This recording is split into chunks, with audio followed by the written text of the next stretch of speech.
तीजा कुरैशी है और मैं हंदवारा से हूँ। मैं एक वुशु प्लेयर हूँ। मैंने अपनी जर्नी 7th स्टैंडर्ड से kind of full contact game, जहाँ पे हम जब फाइट में आते हैं तो हम पंचिंग करते हैं, किकिंग करते हैं, थ्रोइंग करते हैं अपने अपोनेंट के साथ, और बाकी एक फिजिकली हम फिट रहते हैं, मेंटली हम फिट रहते हैं, चाहे अगर हम कोई भी गेम खेले।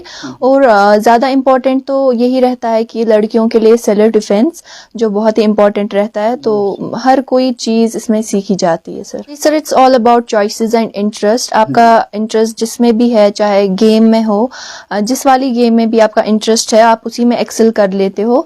तो मेरा शौक था बचपन से ही कि मैं ऐसे कराटे खेलूं, वुशु खेलूं, ऐसा मैं एक्शन मूवीज देखती थी, या मैं बाकी बच्चों को देखती थी, फीमेल्स को देखती थी जो इस स्पोर्ट्स में थे, बॉक्सिंग करते थे, या ऐसी सोशल मीडिया पे हम वीडियोस देखते थे, तो उससे भी बहुत ज़्यादा जज्बा बढ़ जाता था। फिर खुद भी इंसान बोलता था कि हम भी कुछ करें, और अपना भी शौक था कि उन चीज़ों पे नज़र अगर डाले तो बिल्कुल सेल्फ डिफेंस लड़कियों के लिए बहुत ज़रूरी है। मतलब अपना बचाव खुद करना, इसका मतलब यही कि अपनी प्रोटेक्शन आपको खुद करना। हालांकि मैं अपनी बात करूं या अपने टीममेट्स की बात करूं, उनके साथ भी ऐसे बहुत सारे इंसिडेंट्स हुए हैं, लेकिन उन्होंने डट के मुकाबला किया है। जी, first of all I am very thankful to my parents जो मुझे हर फील्ड में सपोर्ट करते हैं। और बहुत सारे मामलात भी होते हैं घर में, चाहे और बाकी सोसाइटी की भी बात होती है कि सोसाइटी वाले आके घर वालों की भी बोल सकते हैं कि बेटी को किस फील्ड में डाला है, ऐसे हम अलाउ नहीं करते वो। लेकिन उसके बरअक्स भी, वो मद्देनज़र रखते भी मेरे पेरेंट्स जो है उन्होंने मुझे हमेशा सपोर्ट किया है, चाहे मैं किसी भी फील्ड में जाऊँ।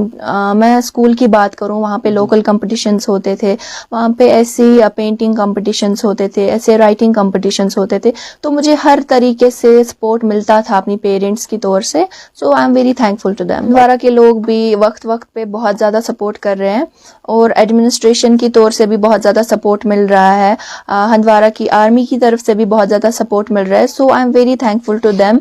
जब भी हमारा कोई कंपटीशन होता था या कुछ भी सोशल मीडिया पे आता था, अखबारों पे आता था, तो हंदवारा वाले पहले कमेंट करते थे, पहले घर वालों को फ़ोन करते थे, मुझे कहीं भी मिलते थे तो कॉन्ग्रेचुलेट करते थे। तो उस हिसाब से लगता था, उससे हौसला अफजाई, और जब भी मिलते थे तो हौसला अफजाई करते थे कि ये हमारी शान है, आप आगे बढ़ी, आप नेशनल्स में ऐसे आपने ये परफॉर्म किया, आप बहुत आगे बढ़ी, तो ये हमारी शान है। तो उस हिसाब से लगा कि बहुत ही सपोर्ट मिल रहा है। गोल्ड मेडल जीता है जी, उस जर्नी के हवाले से बताइए। जी, मेरी फ़ाइट थी, तो मैंने 8 फाइटें की अपने गोल्ड के लिए।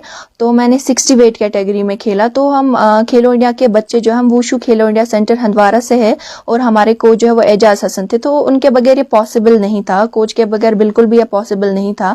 अगर मैं ये चीज़, ये मेडल या ये सर्टिफिकेट या जो भी मैंने हासिल किया है वुशु में आज तक, अगर मैं किसी को डेडिकेट करना चाहती हूँ, पहले अपने कोच को और अपने पेरेंट्स को डेडिकेट करना चाहती हूँ। जी, first of all I am very thankful to lieutenant governor sir, और जम्मू कश्मीर की यूनियन टेरिटरी जो भी एडमिनिस्ट्रेशन है उनकी मैं बहुत थैंकफुल हूँ कि उन्होंने यहाँ पे ऐसे इस्टेब्लिश ऐसे सेंटर्स किए, जैसे वुशु खेलो इंडिया सेंटर हंदवारा की बात करें तो हम वहीं पे प्रैक्टिस करते हैं। हमारी मॉर्निंग प्रैक्टिस होती है, इवनिंग प्रैक्टिस होती है, और हमारी सर की भी पोस्टिंग वहीं पे है, वो श्रीनगर के कोच है हमारे, और उनकी पोस्टिंग हुई है हंदवारा में। तो वो हमें रोज़ फुल डेडिकेशन से, फुल एनर्जी से प्रैक्टिस कराते हैं, और आगे जाके हम अच्छा करते हैं। ये बहुत फ़ायदा मिलेगा, क्योंकि मैं बात करूं, पहले जब हम ग्राउंड में प्रैक्टिस करते थे, जब यहाँ पे इनॉग्रेशन नहीं हुई थी स्टेडियम की, जब खेलो इंडिया सेंटर यहाँ पे इस्टेब्लिश हुआ था, तो हम ग्राउंड में प्रैक्टिस करते थे और खुलेआम प्रैक्टिस करते थे। हमारी प्रैक्टिस वैसे होती भी नहीं थी, और ना ही इक्विपमेंट्स थे, ना ही फैसिलिटीज़ थी, बहुत सारी ब्रूसेस आ जाते थे बॉडी पे।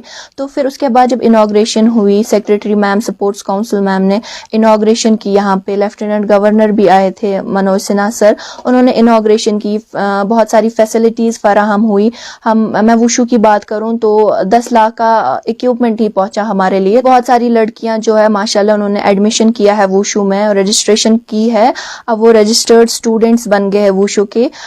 तो एक से 200 के स्टूडेंट्स आते हैं रोज़ वुशु में प्रैक्टिस करने के लिए। यही मैसेज रहेगी कि अपना पैशन जो भी है वो फॉलो करे, अपना पैशन जो भी है ज़िंदगी का वो फॉलो करे, set a goal and work on it. चाहे आपको स्पोर्ट्स में इंटरेस्ट हो, चाहे किसी भी चीज़ में इंटरेस्ट हो, मैं ज़रूरी ये नहीं हूँ कि मार्शल आर्ट की बात करूँ कि मार्शल आर्ट्स में ही आओ आप ज्वाइन करो, अपना अपना इंटरेस्ट, मैंने पहले ही भी बोला it's all about choices and interest. So आप में जो भी कैपेबिलिटी है, आपको जो भी पता है कि आप किस चीज़ में एक्सेल हो जाओगे, किस चीज़ में एबिलिटी जो है वो जाहिर हो जाएगी, तो आप उसमें जाओ और एक्सेल करो।